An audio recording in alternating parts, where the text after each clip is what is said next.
온통 누런 빛으로 변했습니다. 오늘 새벽부터 시간당 최대 80mm가 쏟아진 대전을 중심으로 솔로 미끄러운 도로에 규경 차량들이 몰리면서 지정체가 기후 위기는 다른 말로 기후 비상사태 또는 기후 변화라고 합니다. 지구 온난화와 환경 파괴 등의 이유로 지구의 평균 기온이 점점 상승하면서 기후가 급격하게 변화하는 현상, 혹은 이러한 변화로 인한 위험의 증가를 전부 통틀어서 이야기하죠. 우리 생활 속에서 마주하는 기후 위기로는 미세먼지, 대형 산불, 폭우와 홍수, 폭염과 한파 등이 있습니다.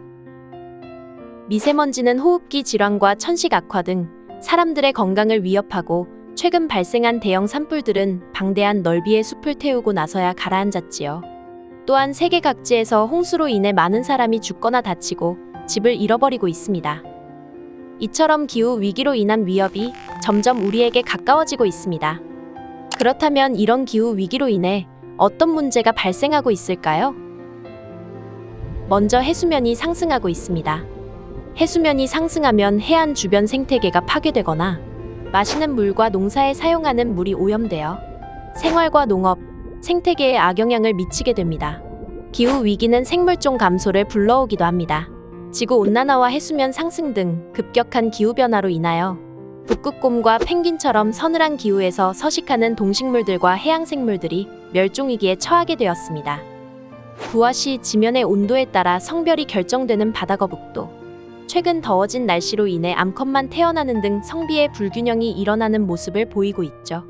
게다가 따뜻해진 겨울로 인해 꿀벌들이 일찍 활동을 시작하면서 집단 폐사하는 일이 반복되고 있습니다. 꿀벌은 우리가 섭취하는 작물 1,500여 종 중 약 30%의 수분을 책임지고 있기 때문에 꿀벌의 감소가 곧 작물의 감소이고 동시에 생태계 붕괴를 의미하죠.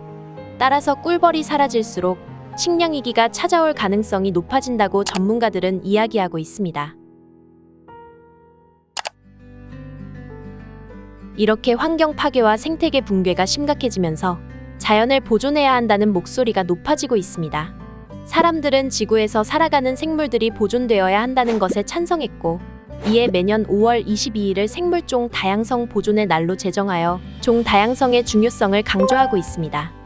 자연 보존은 미세먼지와 같은 환경 오염에 대처하기 위해서도 중요한 요소로 여겨지고 있습니다. 예를 들어 그령, 달뿌리풀과 같은 풀과 나무는 뿌리로 땅속 흙을 붙들어 산사태 방지나 토양 유실에 효과적입니다. 부들은 물가에 살면서 수질 오염을 정화하는 데 도움을 준답니다. 그리고 스킨답서스, 관음죽, 산호수는 미세먼지 절감과 일산화탄소, 암모니아 가스 등 유해 물질 제거에 효과적이어서 집이나 사무실에 정화 식물로 놓는 경우가 많아졌습니다. 또한 도시 숲이 도시의 열을 내려준다는 유의미한 연구 결과도 있습니다. 이처럼 인간과 자연이 공생할 때 우리는 더 건강한 미래를 바라볼 수 있습니다.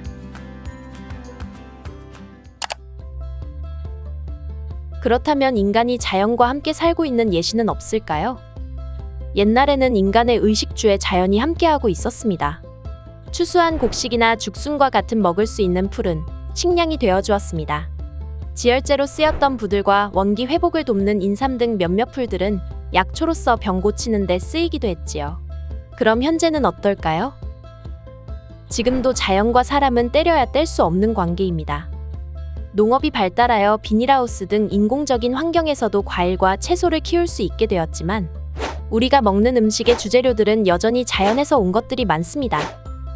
환경을 위해 우리가 주로 사용하는 것들을 바꾸려는 모습도 보입니다. 예를 들자면 빨대가 있습니다.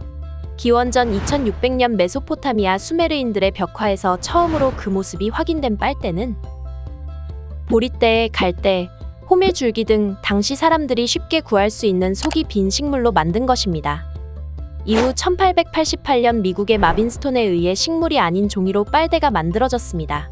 하지만 종이 빨대는 젖으면 흐물흐물해지거나 종이 맛이 난다는 단점이 있었고, 이를 보완하기 위해 개발된 것이 플라스틱 빨대입니다. 그러다가 플라스틱 빨대와 종이 빨대의 환경 문제가 조명되면서 스테인리스, 유리, 옥수수분말로 만든 새로운 빨대와 함께 보리대, 밀대 등으로 만들어지는 식물 빨대가 다시 빛을 보게 된 것입니다. 그리고 주거 공간에서도 환경과 공존하려는 노력이 나타나고 있습니다. 대표적으로 스트로베일 하우스와 친환경 에너지타운이 있습니다. 스트로베일 하우스는 압축한 육면체의 볕단으로 지은 집입니다. 미국 네브라스카 주의 농부들 손에서 처음 고안되었죠. 이후 1980년대에 에티나 스틴과 빌 스틴에 의해 생태건축으로 거듭나게 되었습니다. 우리나라의 경우 전라북도 진안군에 위치한 봉을곡 마을에서 다수 볼 수 있습니다. 스트로베일 하우스는 짚을 재료로 하기 때문에 옛날에 매년 수확하고 남은 볏짚을 활용해 초가지붕을 올렸던 것처럼 건축재인 볏짚을 쉽게 구할 수 있어 생태적이라고 할 수 있습니다. 또 스트로베일 하우스는 콘크리트 주택과 비교했을 때 단열성과 통기성이 좋고 사람에게 무해하다는 장점을 가지고 있습니다. 더불어 습도 조절 능력이 뛰어나고 충격에 유연해 강풍과 지진에도 버틸 수 있어서 지속 가능한 건축 재료와 공법으로 사랑받고 있어요. 친환경 에너지타운은 생활에 필요한 에너지를 폐기물 처리 시설을 이용하여 생산하고 이를 지역 주민에게 공급하는 자원 순환형 마을을 이야기합니다. 대표적으로 오스트리아에 귀싱이 있습니다. 이러한 에너지타운은 최근 우리나라에서도 시도되고 있는데 강원도 홍천군 북방면에 위치한 소매공리가 그 주인공입니다. 이곳은 과거 하수, 분뇨 등 환경기초시설의 밀집으로 인한 악취로 악명이 높았지만 지금은 국내 최초로 가축분뇨 바이오가스를 도시가스로 활용하고 하수처리장 경계면을 활용한 태양광 시설로 전기를 생산하는 등 친환경 에너지 타운으로 거듭나게 되었습니다. 이처럼 자연과 공생공존하고자 하는 노력이 지속된다면 건강한 지구와 아름다운 자연을 지킬 수 있을 거예요. 그럼 지금까지 배운 것들을 되짚어보며 우리가 다시 자연으로 되돌려보낼 수 있는 소재로 공생생물인 집 잠자리와 모시나비를 함께 만들어 볼까요?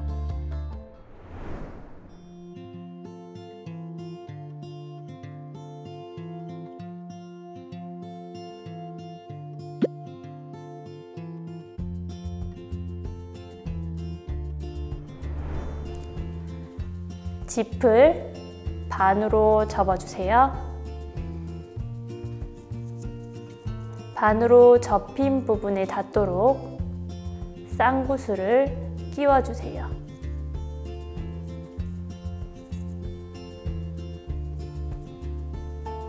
구슬을 넣은 후 자른 빨대 하나를 구슬 반대편 짚 쪽에서 눈 아래까지 끼워주세요.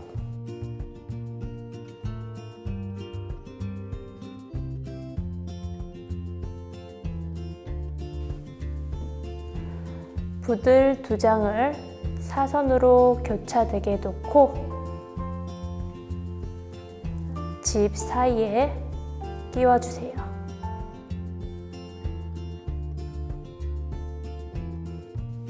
남은 빨대를 짚에 끼워서 고정시켜 줍니다.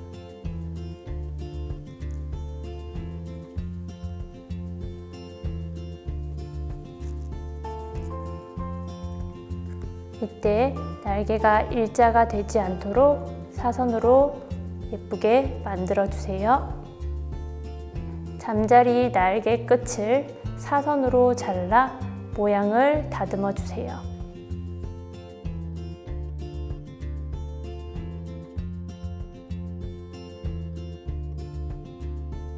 집 잠자리를 목공용 본드를 이용하여 나무 집게에 붙여줍니다. 집게를 눌렀을 때 벌어지는 부분으로 잠자리 머리가 갈 수 있도록 붙여주세요.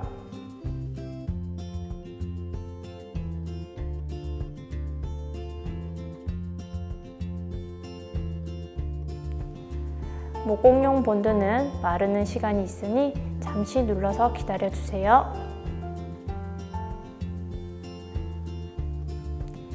집 잠자리가 완성되었습니다.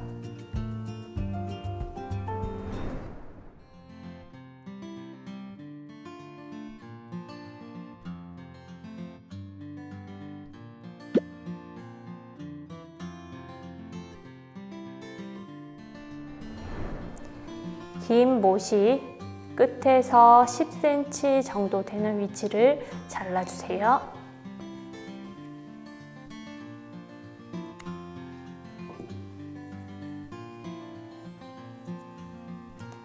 10cm 길이의 이 모시는 나비의 더듬이 부분입니다. 물에 불린 부들을 반으로 접어주세요.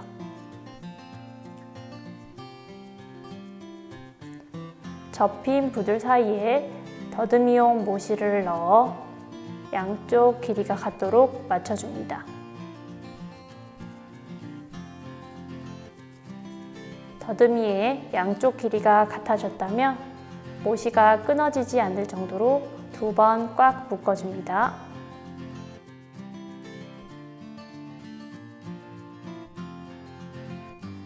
더듬이 길이를 알맞게 잘라줍니다.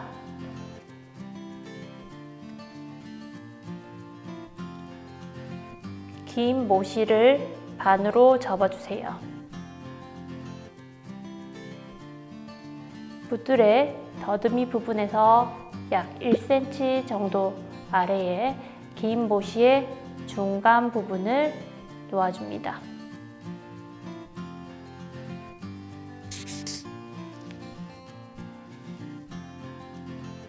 긴 모시로 더듬이에서 1cm 정도 되는 부분을 두세 번 돌려 묶어줍니다. 단단하게 2번 묶어주세요. 이 부분은 나비의 머리 부분입니다.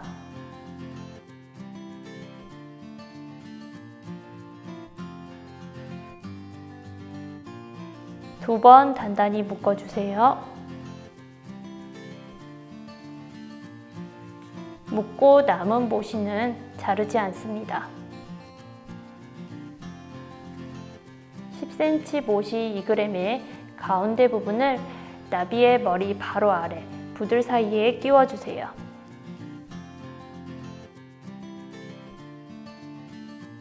부들을 중심으로 양쪽 모시의 길이가 같도록 맞춰주세요. 머리를 묶고 남은 모시의 양쪽 끝 중 오른쪽 끈을 사선으로 2번 돌려 감아줍니다.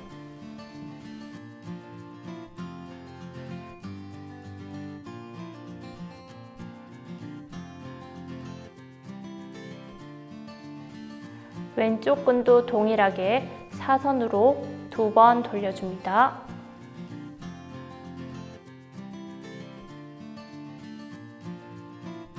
왼쪽 아래로 내려온 끈으로 왼쪽 날개의 시작점을 2번 감아 고정시켜줍니다.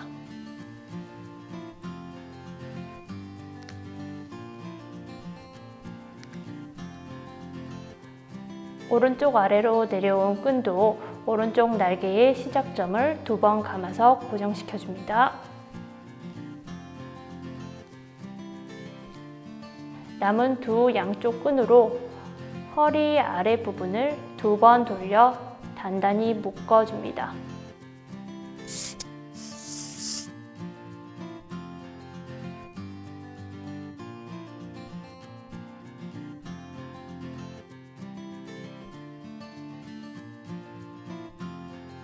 묶고 남은 끈 중 하나는 몸통 가운데에서 아래로 내려주세요. 나머지 한 줄은 아래로 내려준 모시와 몸통 부분의 부들을 1cm 정도 여러 번 감아줍니다.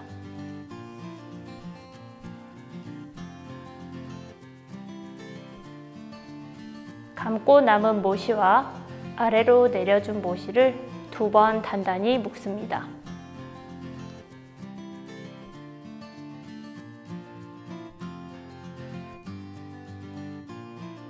가위로 남은 부분의 모시는 잘라주세요.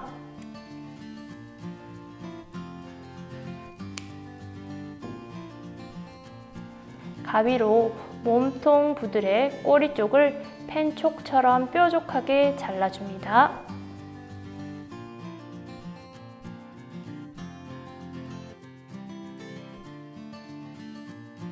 나비의 한쪽 날개 끝을 꼭 눌러잡고 반대쪽 모시를 잘 펼쳐줍니다.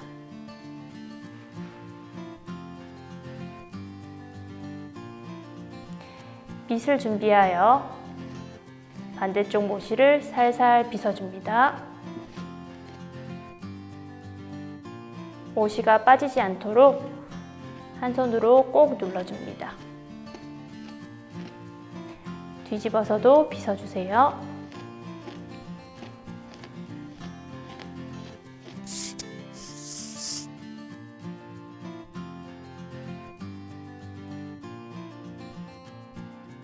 나비의 날개를 최대한 쫙 펼쳐줍니다.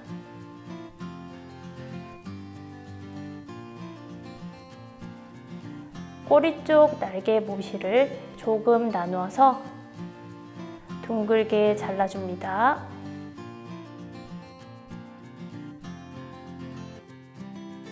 반대쪽도 잘라주세요. 위쪽 날개 부분도 둥글게 다듬어 주세요.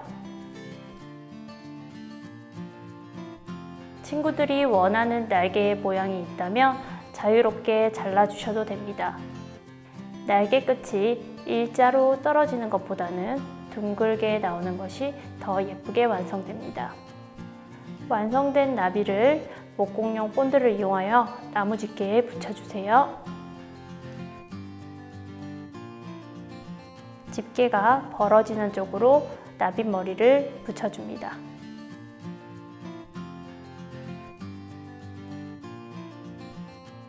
본드는 마르는 시간이 있기 때문에 잠시만 손으로 꼭 눌러잡고 있어주세요.